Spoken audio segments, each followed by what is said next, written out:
Swadika, and thank you for joining us for the midday edition of NBT World Brief right here on NBT and NBT World. You're with me, KRATHONG. Her Royal Highness Princess Mahachakri SIRINDHORN presided over a ceremony for the restoration of royal chariots and palanquins for the Queen Mother's cremation. At 8 a.m. this morning, Her Royal Highness Princess Mahachakri SIRINDHORN visited the National Museum in Bangkok to preside over the consecration ceremony for the restoration of royal chariots, palanquins, and related artifacts to be used in the royal cremation ceremony of Her Majesty the late Queen Sirikit, the Queen Mother. The main attendees in the ceremony were Tan Puying Sirikittiya Jensen, Prime Minister and Interior Minister Anutin Chanvirakul, Deputy Prime Minister Bawonsak Uwano, Minister of Culture Sabida Thaiset, Permanent Secretary for Culture Prasop Riengun, and Fine Arts Department Director General Phanombut Jantarachod. The ceremony was conducted by Chief Brahmin Priest P'hra Maharaj Kru Pithi Si Visuddhikun, who recited the invocations to the deities and invited the royal spirits of past monarchs to bless the restoration work. The event marks the beginning of the sacred preparations for the royal cremation ceremony of the beloved Queen Mother, to be held with utmost reverence and traditional craftsmanship. Prominent figures, delegations, and members of the public continue to pay their respects to Her Majesty the late Queen Sirikit, the Queen Mother, in remembrance of Her Majesty's boundless royal grace.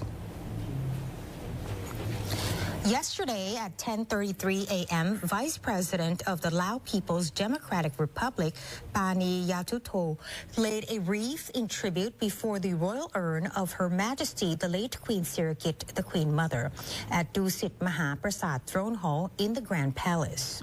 She then signed a book of condolence at the Royal Office Building 904, honoring Her Majesty's lifelong efforts to foster friendship and cooperation between the two nations. Throughout the day, groups of visitors and citizens came to pay homage before Her Majesty's portrait at Sahathai Samakom Hall in the Grand Palace. Tents were arranged near the pavilion, and documentaries on Her Majesty's royal duties were shown for visitors while waiting in line. The Bureau of the Royal Household will allow the public to pay tribute before the portrait until November 8th, after which the royal urn at Dusit Mahaprasad Throne Hall will be open for homage from November 9th onwards. Yesterday, 2,383 people paid their respects, bringing the total number of mourners to 30,033. Services included clothing rental points, 12 medical stations, and comprehensive security measures throughout the area. Although no official event was held this year at the PHADUNG KASEM Canal next to Government House, the Prime Minister, his spouse, and cabinet members joined the Loi Krathong Festival to preserve Thai tradition in an atmosphere of happiness and simplicity. Prime Minister and Interior Minister Anutin Chanvirakul and his spouse, Thananon Niramit, joined cabinet members including Deputy Prime Minister Sopon Saram, ministers attached to the Prime Minister's office Supamat Isara Pakti and Santi Piyatat, and government spokesman Siripong Angkasakun Kiet, in floating krathongs with reporters at the pier along PHADUNG KASEM Canal near Government House. They extended wishes of happiness, prosperity, and unity to the public during the festival. After the ceremony, the Prime Minister said the Loi Krathong Festival should be celebrated with joy and simplicity, in harmony with the mourning period for Her Majesty the late Queen Sirikit, the Queen Mother, while reflecting on Her Majesty's gracious benevolence. The Prime Minister's krathong was crafted from white spider lily petals and sheets, symbolizing purity and auspiciousness. Meanwhile, at the Public Relations Department on Ari Road in Bangkok, the event Preserving Thai Culture United in Loi Krathong 2025 was held under the theme Loi Krathong, Thai Reverence for the Mother of the Land. Participants dressed in traditional Thai attire and used krathongs made from natural materials to promote an eco-friendly celebration and sustainable water conservation. Thailand's inflation rate continued to drop for the 7th consecutive month in October, driven by lower energy and fresh food prices. The Ministry of Commerce expects overall inflation for 2025 to remain flat or even turn negative, thanks to ongoing government cost of living measures. The Trade Policy and Strategy Office, or TPSO, reported that Thailand's Consumer Price Index, or CPI, dropped by 0.76% in October compared to the same period last year, marking 7 straight months of decline since April. The decrease is mainly due to falling electricity and fuel prices, cheaper fresh produce such as pork, eggs, vegetables, and fruits, as well as promotional discounts on personal care products. TPSO Director General Nantapong Jiralerpong said that the decline reflects government measures to ease living costs and global energy prices that have remained low.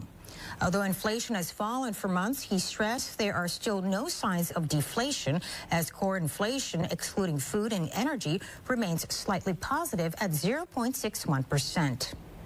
From January to October, average inflation fell 0.09%. The ministry projects full-year inflation at around 0%, with a possible slight contraction if energy prices stay low. And looking ahead, global crude oil prices and the government's quick big win measures, such as lowering diesel prices and electricity charges, are expected to keep inflation in check. However, officials will continue to monitor tourism recovery and seasonal spending, which may influence prices towards the end of the year. Following the accumulated rainfall earlier this week, additional areas must now be prepared to accommodate runoff from Tropical Storm KALMAEGI. The Royal Irrigation Department has announced an increase in water discharge from the Chao Dam since last night, with warnings issued to all provinces located downstream that may be directly affected. The Royal Irrigation Department, or RID, has increased the water discharge rate from the Chao Dam from 2,600 to 2,700 cubic meters per second since 10 p.m. last night to accommodate rising inflows caused by Tropical Storm KALMAEGI. All downstream provinces have been alerted to monitor water levels closely. The Department of Disaster Prevention and Mitigation issued broadcast alerts to residents in Uthai Thani, Chainat, Singhburi, Pathum Thani, and Nonthaburi, urging them to prepare for possible flooding and protect vulnerable groups. Acting Governor of Ang Thong, Chawanin Wongsathit Jirakan, said rising water from the Chao Phraya River has backflowed into the Noi River. Coordination with local irrigation offices continues to accelerate drainage, expected to normalize within a week. And that wraps up our midday edition of NBT World Brief. Stay updated with the latest developments right here on NBT and NBT World. And for more stories, simply scan the QR code on your screen to access our full coverage across all media platforms. Until next time, Sawasdee ka.